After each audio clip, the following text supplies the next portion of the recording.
Okay. So, hi, everybody. My name is Joan Devine, and I'm the Director of Education with Pioneer Network. And so excited to have you here today for the quasi-learning circle, mostly discussion group that we are going to have as part of our latest Listen, Learn, Explore podcast. This one is Reimagining Culture Change. Where do we go now? Providing person-directed care beyond the pandemic. And our guest is someone who was introduced to us by a dear friend of Pioneer Network, Linda Crandall, who is our former CEO and a former board member. She said, you got to meet Heather. She's just a great lady and she's doing great work. She's got a lot of really good questions to ask. She's got some answers, she'll tell you that, but a lot of questions. And on this topic, that's kind of, I think, where most of us are sitting at this point. So Heather, I'm going to turn it over to you, let you kind of start things out and say a few things, but this is a discussion. So anytime you have something to add in to the conversation, please don't hesitate, wave your hand or put the little icon on with the hand or whatever it takes to get our attention. And we'll get you into this conversation. So hi, Heather. Hi, good morning. Perfect. Well, like you said, Joan, I mean, I have a few answers.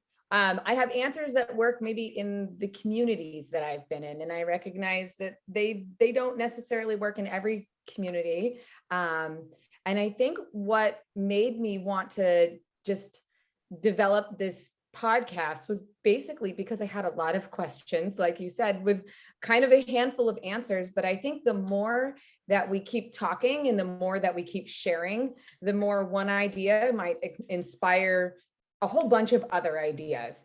And I think that's what it was, is just kind of also there's been, and just the reality in our communities, COVID has kind of been the dominant topic of, I feel like, most every conversation for the past 2 years. And we're starting to move forward. I know every community is different in terms of visitation and what they're doing with activities and how they're handling different things, but we're moving out of it. And that was just kind of the idea. Okay, well, given that maybe the staffing changes are going to still, the challenges are going to still remain for quite some time, how can we just start rethinking kind of what we have and keep going? So when Joan and I were doing the podcast, we were talking and thought, I mean, I gave some and I don't know if everybody had a chance to listen to the podcast or not, but just some ideas, primarily talking about some edits, some changes that we could modify with consistent assignment, which is kind of that main, I feel like one of the main tenets of culture change and bringing that into the community setting, how we could tweak that, alter that a little bit. Also, how we could improve some of our new hire orientation, how we could work with agency staff better. And then ultimately, and something that we're working on actually in a community that I'm consulting with right now, is doing some resident preference cards.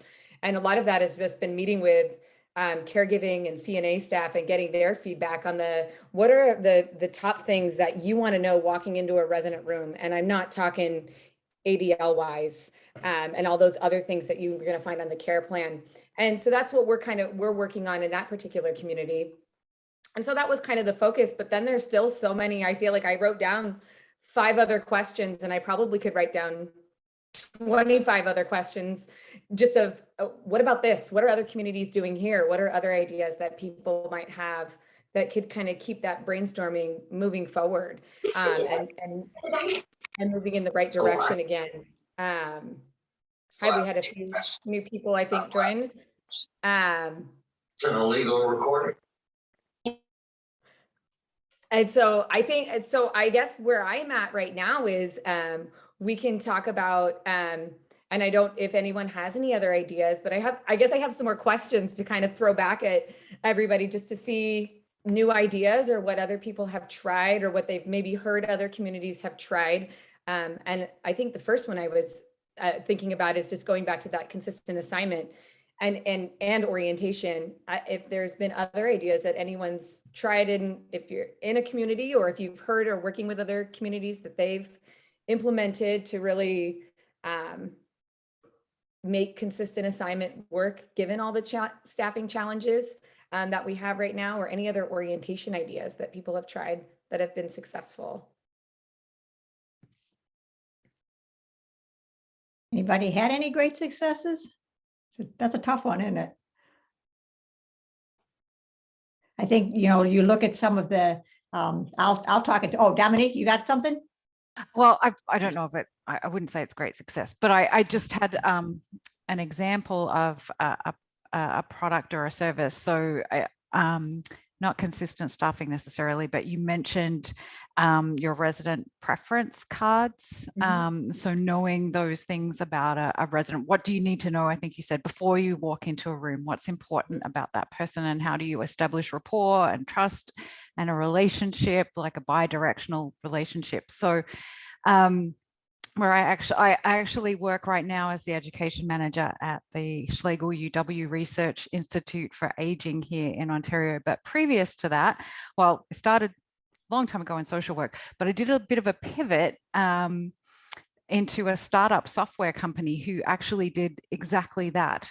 So they created software that could be used by team members in retirement or long-term care is the words we use here in Canada, but nursing homes or care settings that could be accessed on phone, tablet, desktop, so that when someone moves into a care setting or is already in a care setting and maybe isn't able to communicate all of those things about themselves, other people could help them do that, or they could do it if they were able to. So it was basically a program where you logged in, you'd look up a resident that you were a part of, caring for, and then it had all of those things.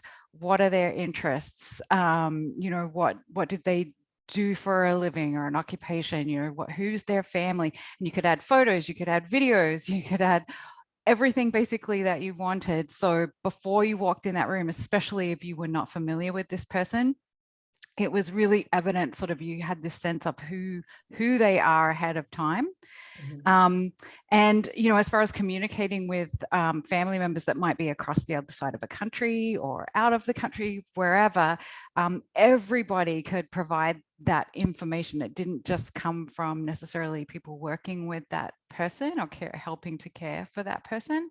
And I think what was really nice is, again, it was bi-directional. So not only could family provide video, like old video or video of, let's say, a grandchild and saying hello and things like that, especially during COVID when we couldn't visit so easily, but the team members could provide a video of the resident back to them and say, here's what they are doing today, and here's something that they really like to do here, and they're having a great day. So I can put a link to that in I'm not sure if I'm able to in your chat, but I can put a link to the company. I don't work with them any longer, but they do great work. And that's exactly what that software was for, is for that very purpose. Thank you. That would be great if you could put that in the chat.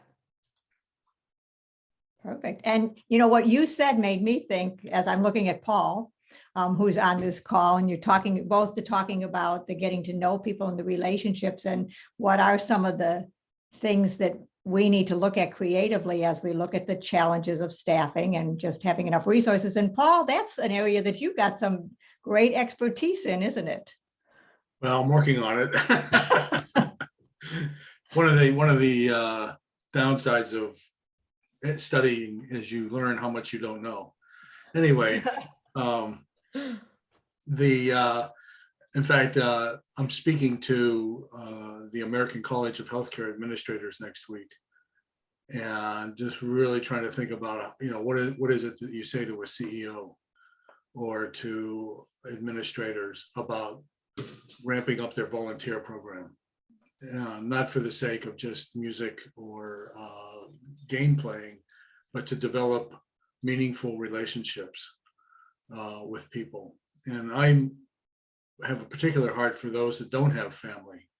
I think that there's a lot of folks in the nursing homes that don't have family, or the family lives, far away, and they're not able to get visitors. And so what happens to those people? And particularly like doing something like a pandemic. And so for me, I want to be able to talk to this group next week, not just about, I'm putting together an annotated bibliography of research, And so, that's always a lot of fun. I've got about 30 research papers that I'm reading and summarizing them for them. But beyond the numbers, how do you talk to people in leadership about relational things? And so it's for me, it's a challenge. And again, not to, because I know I know what they're up against. I mean, I read McKnight's and I read all the journals and the newsletters. I know there's a lot of intense things going on right now as far as staffing and funding and that sort of thing. So to bring up the idea of, okay, you need to ramp up your volunteer program might sound, are you kidding me? It's like, but the idea is that by increasing community engagement and you're teaching the community at large what's happening in the nursing home, what do they hear about nursing homes? Well, they turn on the news at night and they see, that people are dying and that, there's social isolation, and all these horrific things, but there's a lot of positive stories that they're not getting. And so I think that the business of community engagement, increasing community engagement, not just for the purpose of creating group activities, but individualized, personalized activities, that volunteer being trained to get to know someone well enough that they could engage them in something that they enjoy doing and or something that's meaningful to them. And so anyway, I'm not sure where I'm going with all this, except that trying to convince leadership that is as key as anything else that they're doing as far as staffing, that community engagement piece also becomes a conduit for attracting new workers. And one of the questions I love to ask my audience is, how many of you started as a volunteer? Yeah, there you go. Well, and Paul, I love, you shared a while back something that I thought was fascinating when you talked about how Obra, which Dominique, I know you're in Canada, but that was back in 19, whatever year that was, around 1990. 97. And that was when we had our big first reforms of nursing homes, and how that inadvertently really hurt our ability to recruit and retain a really meaningful volunteer force. Just because there were so many, you can't do this. Well, it's interesting. It's not so much that the regulations themselves limit the volunteers, it was the way they were interpreted. That's where the problem is. And so it wound up under nursing and the medical piece. And so I think now I'm hoping that we are all pretty well familiar with the term social isolation. And that we've been talking about the social model now for how many years. I think now is like a key time to really hammer that. It's not about, in fact, I had a resident years ago. I mean, the residents will tell you what they need. It's really great. I had a resident hold up her little pill cup and she goes, "This is what they think I need." She goes, "What you're doing for me right now is what I need." So I think that I'm hoping that this is a pivotal moment where we can really shift away from the medical model, the medical model altogether. Well, I shouldn't say altogether, but you know what I mean. And really think about the social aspects. What's going on with this person in terms of how they feel about themselves? Do they feel connected? And so on. And I think it begs the question, are we willing to look differently at how we support staffing? That I'm a nurse by background, and I'm just going to say, I think nurses sometimes are the most guilty of, this is what I want, and give it to me exactly as I want it, or that wasn't going to help me. So sometimes that volunteer, well, there's too much for me to do to get a volunteer to do what it is that I want them to do, or they're not going to quite do. So we've got to start looking broader at what other people can do. And I will share that I'm working with an organization right now that's working on a project they've been involved in a pilot, and they're having and it's working with individuals living with dementia. And it's really the same kind of idea that Paul talked about with his volunteers, building relationships and learning how to communicate more effectively with them. And they're having a hard time right now because they are struggling so much with staffing in their neighborhoods that it's hard for the staff to take the time to get the training they need to do this right, and then to build those relationships, because they feel so much pressure to do other things. And on the other side of the building, this is a continued care retirement community, they're having a different issue. And that is a lot of their independent living residents who got used to doing nothing during COVID are still doing nothing. So they need to get them engaged. So what we're going to try doing is look at the resources we have. Can we find, we don't need a lot of them, can we find a handful of the residents in independent living who would be interested in being part of this program to learn better how to work with the individuals living with dementia and become their companions? And that's going to benefit the individuals living with dementia, the independent living resident who needs something, meaning and purpose in their life, and certainly the staff. If you've got someone there working with your residents, you got time to work with someone else. So it's just, we've got to figure out how to look at this different and accept different answers. Not just the answer we want. What do you think, Heather? I think change is hard. And I think, sorry, Joan, I know you said you're a nurse too, but I'm working with nurses. Sometimes it's we're going to do something a little different. And it's like, no, hold on. We have always done it this way. And I just go back in history and think, gosh, in this industry, if we always did it, how we always did it way back when, can you imagine what we look like right now? But I love, Paul, what you're talking about. And then Joan, I love the idea that community is doing, because actually I'm looking down at my list, and one of the questions, comments, I think everything I have is like a question / a comment, but is about any kind of resident,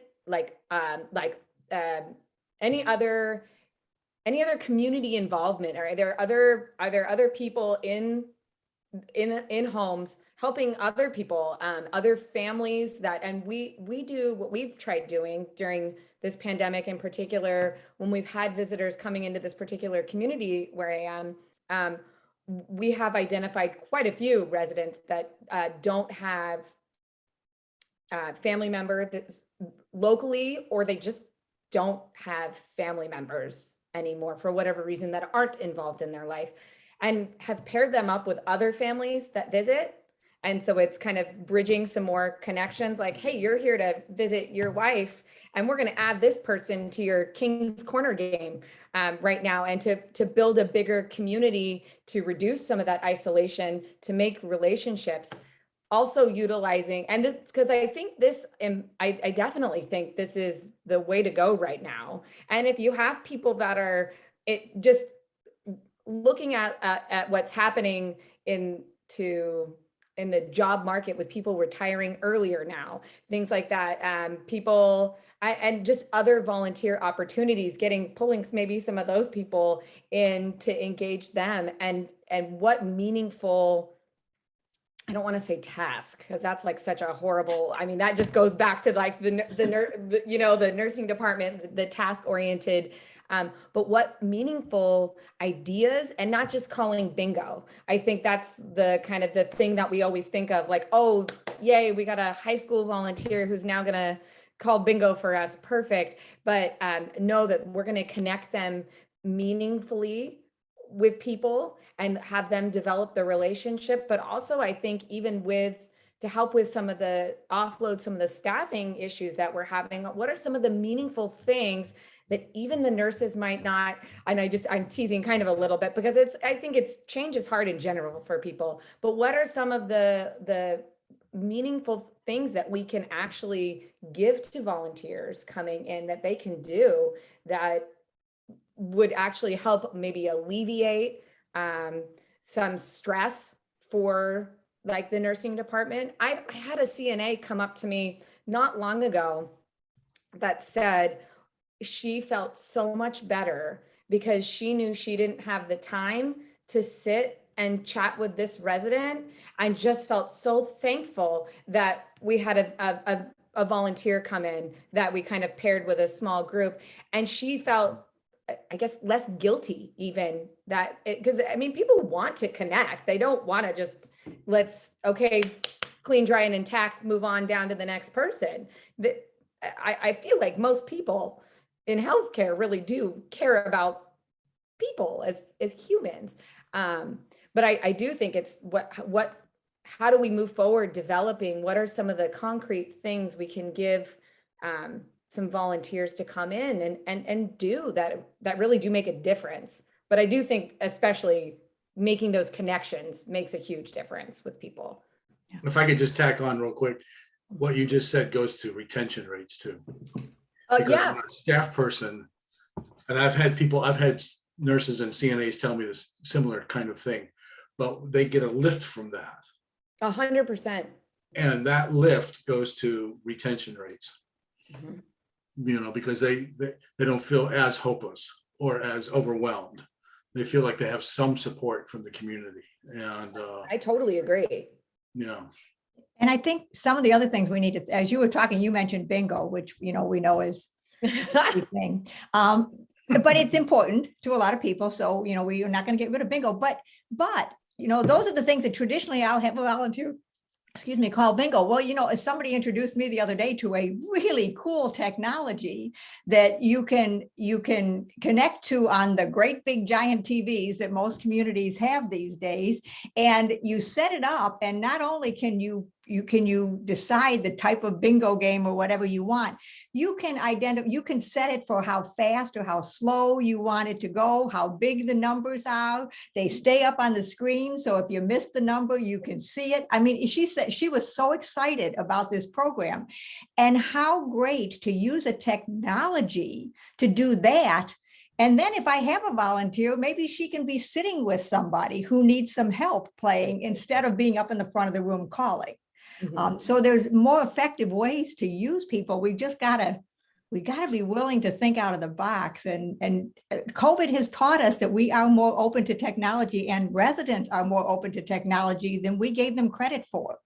So why not take advantage of that? Why not grow that a little bit? If I could just pop in one more quick thing, you really need to hire a CVA. You need to bring in a certified volunteer manager. And the reason for that is because what's happening is it gets tacked onto the activity director or the life enrichment director. And they've already got a plate that's overwhelming. And now they're supposed to do volunteer management too on top of it. And there's so much that goes into it that, and I'll say something very radical, you need to look at your volunteer manager the same way you look at your DON. And the reason I'm saying that is because that person that's been trained in volunteer management knows how to do the recruiting, the onboarding, the screening process, how to get them into a position where they're motivated, in a role where they're motivated. They know all of that. And then they come back and do evaluations. And how well is this volunteer doing, and ongoing training. So it's not just something that's an hour or two a week, but this is either a part-time or a full-time position. And I know, as far as budgets and all that, I get it. But the idea is, though, you really have to make an investment in it. Otherwise, it fumbles around. You got people coming and going, and I've talked to, and again, I know, I've talked to activity directors, and how many volunteers do you have? I don't know. How many hours are they putting in? I don't know, and they know that they're coming, but they just don't have time because and of course the pandemic just threw another layer on top of this. So, but the idea is that you really need someone that in that position, not to replace the activity person, but to just focus on building that relationship between the community and the nursing home. So. And if you don't have somebody that's doing that, I'll add, I do think your volunteers stop coming, or aren't as consistent, because then they don't feel valued. So, Could you imagine? Gosh, I mean, having that position, Yeah. I mean, it sounds wonderful. I think it's like where I don't disagree, Paul, where we got to put some energy and effort. I know I know where we are, but that's what it takes to make it work. I just wrote an article at my blog about Eschaton in Roseville, and Lindsay Damon, she is a full-time volunteer manager, and she's managing volunteers for 31 communities. And she does all the recruiting, the training, but that's all she does. Mhm. And they had, before the pandemic, they had some 2,000 volunteers. They're down to about 400 now. But the idea is that it's somebody that's just constantly working. And it's not so much the recruiting part, it's the training and the retention that, because if you're just bringing people in, they're going out the back door, Same with That's- staffing. Yeah, so it really comes down to that onboarding process and the training, and then ongoing training, nurturing them and giving them opportunities to grow in their. Position. Hi, this is Denise. I'm sorry my video is not working, but I wanted to say that in North Carolina, I worked with the Division of Aging with the state, and I did start a resident companion program with the nursing homes where I got the volunteers and I trained them, and then they would go and visit with the residents, and that's what we did. Looking at, I would contact the nursing homes to find the residents that did not have any visitors, and so the volunteers would go after training, had a certain amount of training, and they would go and visit with them. And so my point is the barriers, you're right, Paul, as far as my problem was the volunteers would go for a while and then something would happen, and then I would contact the facility and they didn't even know anything about it.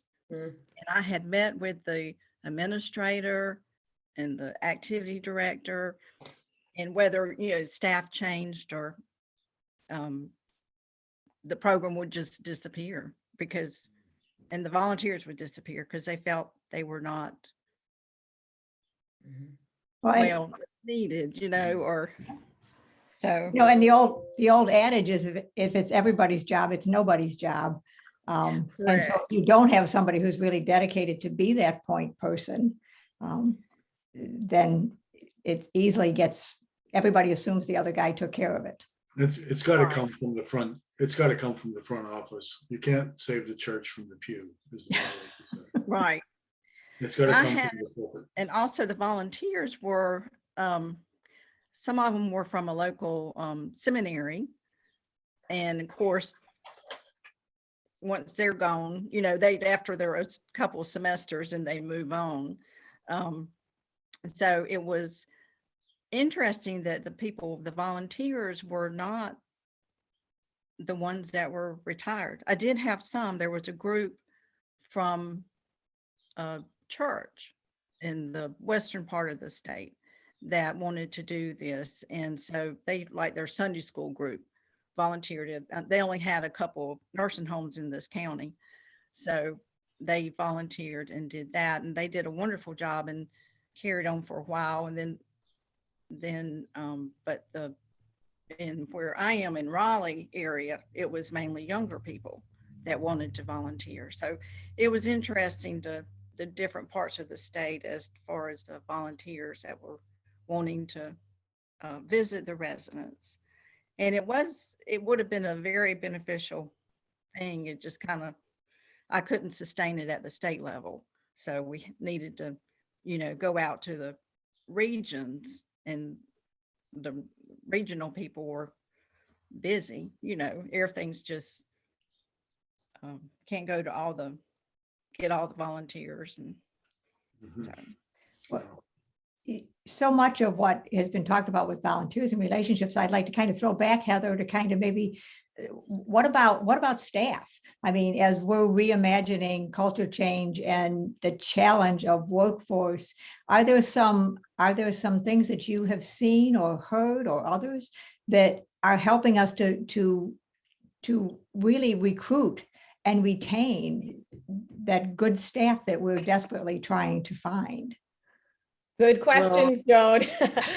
Yeah, these are the questions. I mean, I think in the, like what we talked about in the podcast, I will say recruitment is very hard.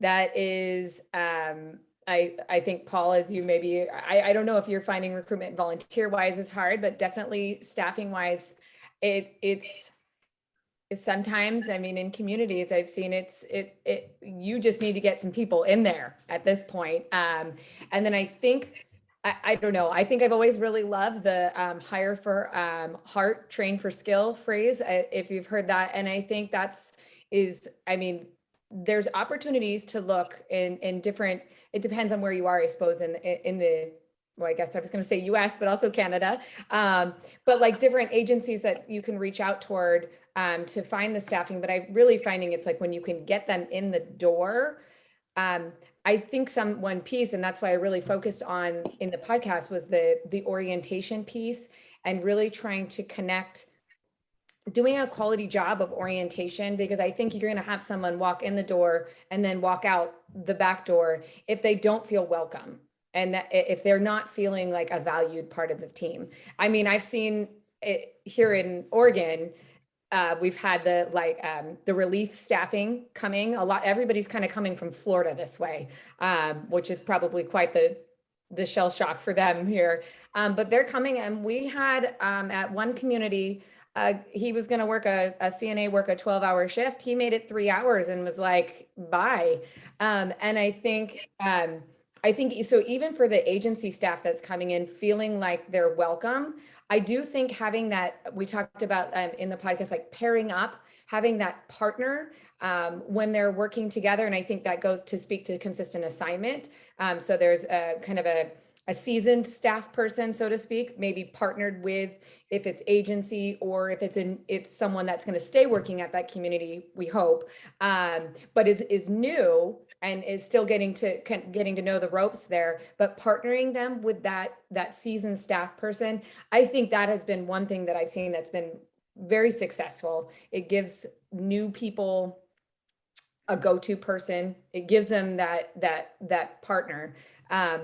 And then I think also just putting in the time to do the orientation, and taking that beyond like a hi, here's your assignment that you need of residents that you need to take care of. But whether it's not that person they're pairing with, but making sure that new staff coming in, they know who they can go to. That people that maybe it's not just maybe it's your director of nursing, you're doing introductions, your charge nurse, you're giving them that orientation sheet that also has people's names on it, so that they have their resources that they can go to. Because I think ultimately, if you come in and you don't know who to go to, you don't have a partner to rely on to ask questions to, you're going to feel lost and you're not going to feel welcome. And then ultimately, you're not going to be necessarily happy. I think those are kind of a few of the ideas. I like what Yolanda, you said that. Oh, sorry. Dominique, Sorry, Joan. I was just going to say, I like what you're saying about sort of having a partner or a mentor within a care setting. Not only do I think that's very helpful for onboarding and orienting new team members, but also I think it gives a level of sort of appreciation and sort of a demonstration of, we value you as an employee already, and it sort of elevates them a little bit and gives them a different role. Because I think not only do you need to be worried about recruiting, but you need to be worried about retention. And people stay where they're valued and appreciated. So I think that's a really, really important piece. And I think part of that, hopefully, as we're moving forward with, culture change in care settings, is, providing the message that, this organization values relationships between people. So that's not just residents and team members, but amongst team members. And that's another way that you can help grow those relationships too. Like Paul said, maybe even the volunteer piece, instead of positioning it to leaders, this is what volunteers bring to your organization. What do the residents bring to your volunteers? Right? Why aren't we flipping it around? Right? It's not one direction, Yeah. right? It's supposed to be a bi-directional thing. And I love that Joan was talking about, why are we looking outside of care settings for volunteers? We have volunteers within the care settings already. Residents, they want to be involved, right? They want to be able to do something that has some meaning and value to them. Purpose. And helping. Yes. And we've seen this during the pandemic, like, because other people couldn't come in. So residents stepped up. They were the ones, running a lot of the activities, and they have life experience that they want to share with all of these skills and attributes. And some of them stepped up and were like, I can teach this. I know how to do this. I can do this. I did it for years, and they did it. And so, yes, change can be hard, as you said, Heather, but I think the pandemic did a really nice job of demonstrating to team members, but you did it because you had to, right? You did it. I think I would, and saying we've always done it this way, I think that just means the problem is more entrenched than we even thought it was. That's the problem. And it's not that people don't like change. I think that team members in care settings like nursing homes, long-term cares, they don't like fake change, and they can spot it a mile away.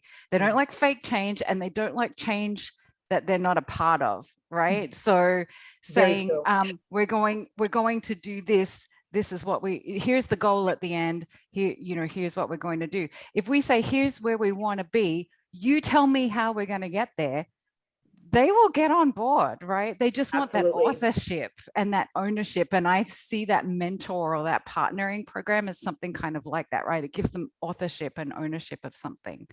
Well, and Dominique, what you kind of described to me is the essence of what culture change is versus just having some person-centered practices in your building. Person-centered practices can become tasks if we let them. The difference is when my culture is really the right culture, we understand the why behind what we're doing. We understand the how. We build it together. It's not just a matter of the administrator or the DON or whoever coming in and saying, effective tomorrow, this is what we will do. Because I don't own that. There's nothing in it. So I think that's one of those lessons we've got to go back. The pandemic required some immediate action that was not as democratic or participatory, because you just had to do something and you had to do it quickly. But we've got to now.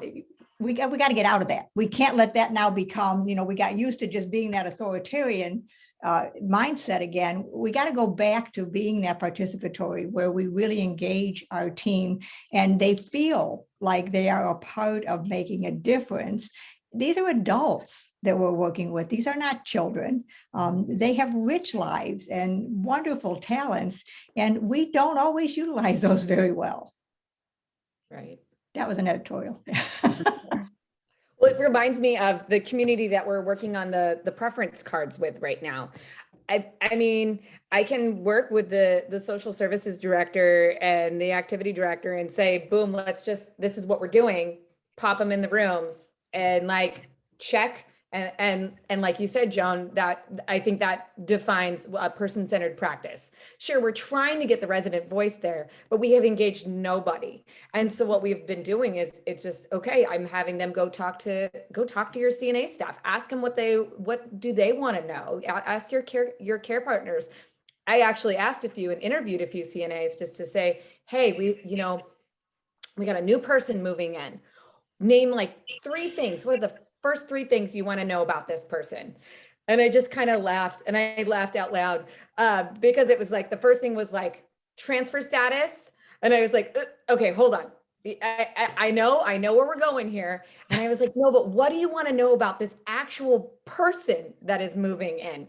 You can go to the closet care plan, the Cardex, and access transfer status and shower information and all the hygiene stuff that you need. But what do you want to know about them as a human on the inside? And they're And some of them were just like, had quite a few ideas. It was like, okay, perfect. Let's great. And then some of them really struggled because I think so used to being in this stressful kind of like you were talking about, Joan, like it's that I don't have time to even stop and think about what you're even asking me right now, because like this conversation, Heather, is already taking too long. I have to go do something with someone right now. But I think it's kind of gotten people talking. I interview residents. What do they want people to know about them? And then we have some of the more active families that are coming in too. We're like, what do you want to know? And because they look at me like, what are the bullets that we're going to put on this card? I mean, I don't know. I don't have the answer for this. I want to know what does everybody here want to know? What do the residents want people to know about them, and family members as well? And so it's really kind of getting everybody engaged in this process from step 1, not at step 10 at the finish line. And so, because I want this to be successful, I don't want this to be one more task that a CNA feels like they're gonna, okay, now I have to just like check off, yes, these are their likes and dislikes, whatever.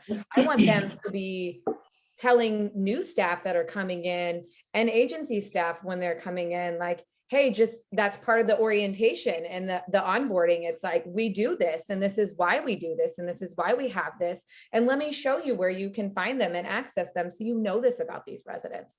I think, oh, go ahead. Van, don't you think it's making it personal too? I love to, in training, always turn that around and saying, instead of saying, ask the resident what are 3 things they want you to know about them, ask the staff member that.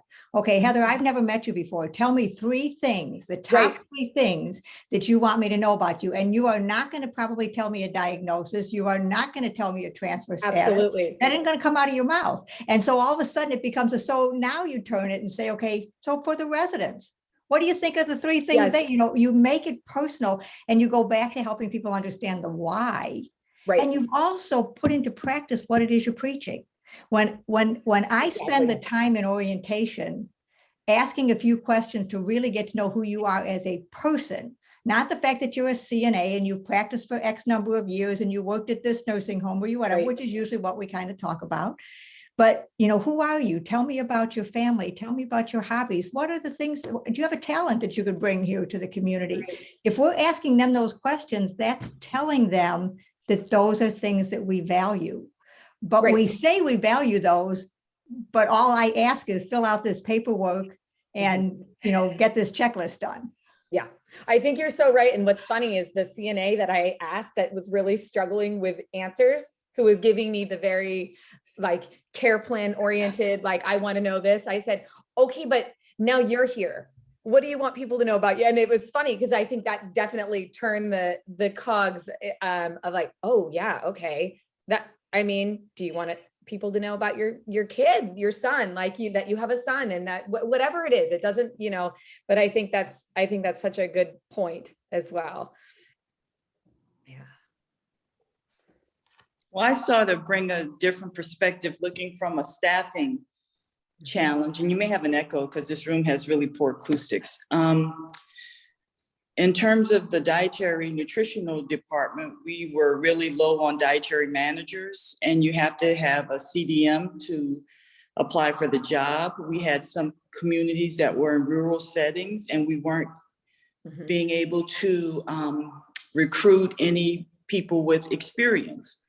And we're a very large company, and we've never had to hire people without experience. So we really had to pivot and redefine, were we going to go without employees just because they didn't have an experience? And it went to what you said, hire for heart, train for skill.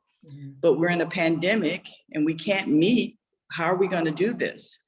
So we took our whole orientation onboarding plan and made it into a Zoom call once a week, where we sort of developed like a boot camp to bring all of these managers up to speed, training at the same time. They could see each other and they were able to network visually, virtually, and ask questions.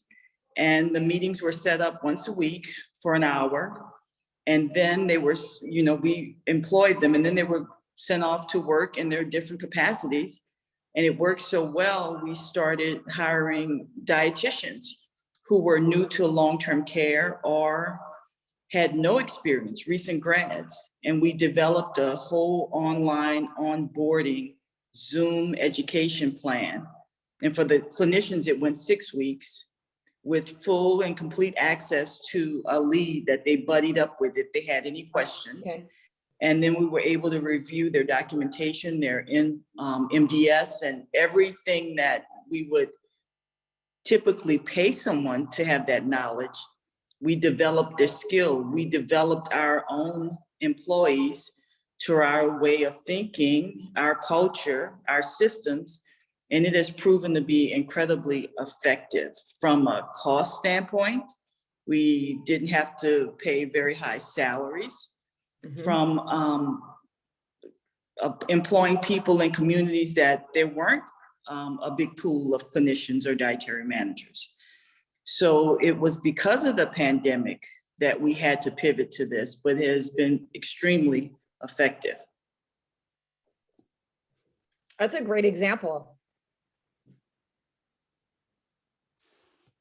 I think that's a lot of the challenges. We have to be open to, just as you said, Heather, talking about what your basic practices of your foundational practices, and some of you may be familiar with the National Learning Collaborative that was done through Pioneer Network a number of years ago. And that was something that Heather and I shared as we were on, where we talked about the 4 foundational practices of huddles and CNAs and care planning and QI closest to the resident and dedicated staffing, and those being foundational to growing and maintaining a person-directed culture. And the way we did that pre-pandemic may not look like the same way we would carry that out post-pandemic. If I don't have enough CNAs, then how am I going to honor a CNA in a care plan meeting when I can't get them to that meeting? What can I do differently? And how do I engage the CNAs and the interdisciplinary team in conversations and brainstorming on how can I be sure that this voice is still heard, is very present when I can't do it, just bring them into the room because I've got plenty of staff to do that. So if we're not willing to think of a different way to do things, we're not going to move forward. Just as you did, Yolanda, you thought out of the box and you found a better way to do things than you were doing it before. I think that's great. And it's much more sustainable. It's much more sustainable. Yeah. So Yolanda, I assume you're going to continue doing that after? Yes, and we've branched out into other areas, not just with onboarding now. We have a monthly bulletin where we have a Zoom call with my clinicians in my territory. Whereas before I would actually go to the facility and communicate. Now we're all on together. They have developed relationships among themselves because they would never see each other. Mhm. And they don't always need me to be the pivotal point for a question or any type of dialogue or any situation, or even borrow supplies or product. They can go to one another. We've totally revamped based on the technology that's available. Even from sanitation audits, we capture a picture of the deficient practice. We make a file folder and present it to the administrator. And they can go back and follow up and see if it's been corrected or not. We're in a much better situation post-pandemic than when we were prior to pandemic in terms of producing quality practices that are consistent. That's great. I imagine the retention is going to be higher too, because you've got, am I wrong? Or is it just We because hope, especially yeah. you're connecting I think everybody. the past 2 years, people are just burned out, no matter how good the Yeah. situation is. They're just burned out. Yeah. But what we're able to do is capture people who are burned out in other fields and bring them to long-term care.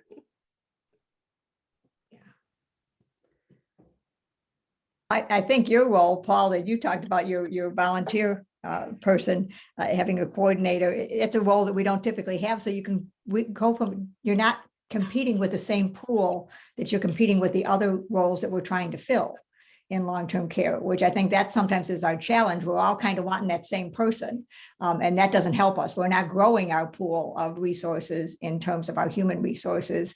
We're set on just having the same people, and that is a finite pool of people. and we're going to run out fast.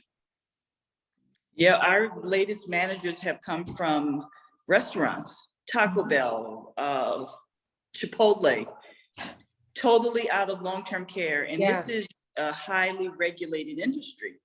So just getting them beyond the regulations so that they can produce good food and quality food is just different. Yes, But that's where our say pool is coming from. They're not long-term care people. no, it's the same trend in Canada, Yolanda. We've been developing an e-learning course for dietary managers, and we've sort of met with various stakeholders, and that's exactly what they told us is all of their new managers, it's their first time setting foot in aged care organizations. They're all coming from hotels and restaurants, stadiums. Yeah, so it's interesting. So they have sort of this experience and knowledge around food services, but and more like hospitality. I'd say a hospitality model, not a social model, right? Not even the institutional or medical model. Beg your pardon? My battery is getting ready to run out on my phone. But just to show you, now we're teaching the staff that we have new employees that are coming out of the industry, because we had a new manager order granola bars and popcorn as a snack. And everybody was like, yeah, well, they didn't know. We're going to work with them and show them. So we're having to educate. Now that we've gotten the managers, now we have to educate and train the nurses, the therapists, everyone, that we're all going to have to be involved in creating good dietary managers, because they don't come from this industry. But I hope they get to have their popcorn. I was about to say, you can't have popcorn or a granola bar. Uh-oh. When you said stadium worker, right? The first thing that popped in my mind was the guy going around, beer here. Yeah. I think a lot of residents would love that. We're working on puff pops and soft granola, chewy granola bars. Yeah. Gosh. Variation on a thing. Too. Those are good too. Well, I think we're in a good spot right now for change. I think, I hope anyway. I guess I'll get a temperature check next week when I'm in front of these administrators. But I would think that at this point, the whole idea of the social piece should be right on top of the to-do list. Yeah. In fact, one of the stats that I was looking at today was there somewhere between 20 and 25% of the people that passed away in nursing homes during the pandemic passed away because of social isolation. And it's just an estimate. They don't really know. And I think the administrators know that, and understand it. So they may be much more receptive to the whole volunteer idea that you'll be And I don't mean to disparage pitching to them. because I know a good friend of mine is an administrator. He started years ago as a CNA. And I talked to him during the pandemic. He says, I'm doing pericare. He says, I don't have enough CNAs to go around. Mm-hmm. Well, and I think if nothing else, the pandemic really shone a light, right, on aged care, and we've all known it forever, but now everybody knows it, right? Where the struggles and challenges are, and so we've had a lot of people reaching out saying, yes, we need to change. How do we go about this? Where do we start? And that's really our role with our culture change program, is to just help them begin that journey and work through it. But I think it's a good thing. I think that's a good thing, is to have people, that were not aware that this was always a problem, now become very aware. I mean, the media has really, run with it here. We've had new legislation passed in Ontario in December. So I can only view that as a good thing. Mm-hmm. Yeah, and our president too, Biden, has introduced legislation for nursing home improvements. So I don't know. We'll see where it goes. That's a whole other topic. Yeah, right. Probably don't even want to go down that road. Okay, sorry. Heather, we've only got just a couple minutes left. Any final thoughts that you have as we kind of wrap up this conversation? No, I mean, I guess I appreciate this conversation. I appreciate the ideas, the thoughts, and mostly the passion, because I think, did you just say it, Dominique? I missed that it is time for change right now. We're in like a good spot right now. And I think it's these kind of conversations that we're having that are going to keep propelling us forward, whatever position we're in, whatever environment we're in terms of aging services. And I think that's what we just need to keep doing. And I just appreciate being a part of the conversation. And I think that's what it takes is the conversation. I think, Yolanda, what you experienced is through in the last 2 years, the world has become smaller because we have found ways to connect through things. Now, well, I tell you, I am eager to get to actually see people in person. I've been talking to Paul for 2 years now, I think, and it would be really nice to just shake his hand. But so we're ready for that. We're ready for that next piece. And yet, I don't think we're going to lose this. We have those tools that we've always had. We have the connection. We have the relationships. We have new ways to reinforce those relationships and extend those relationships. And we just need to be creative enough and willing enough to explore those and find new and better ways. Right? Yeah. Exactly. So this is Heather. Thank you. I have the best job in the world because I just get to meet all kinds of wonderful people through this. And it's because of the kind of people that are on this call that, I don't know about you, but it gives me confidence that we're going to be okay. That I'm getting ready to join the other side of the equation. And I want to know that there's good people that are going to be there for me and understand, and they're not going to care what my diagnosis, well, they'll care about my diagnosis, but That's not the it isn't who only I thing. am. Right. 100%. So absolutely. So thank you all for being here.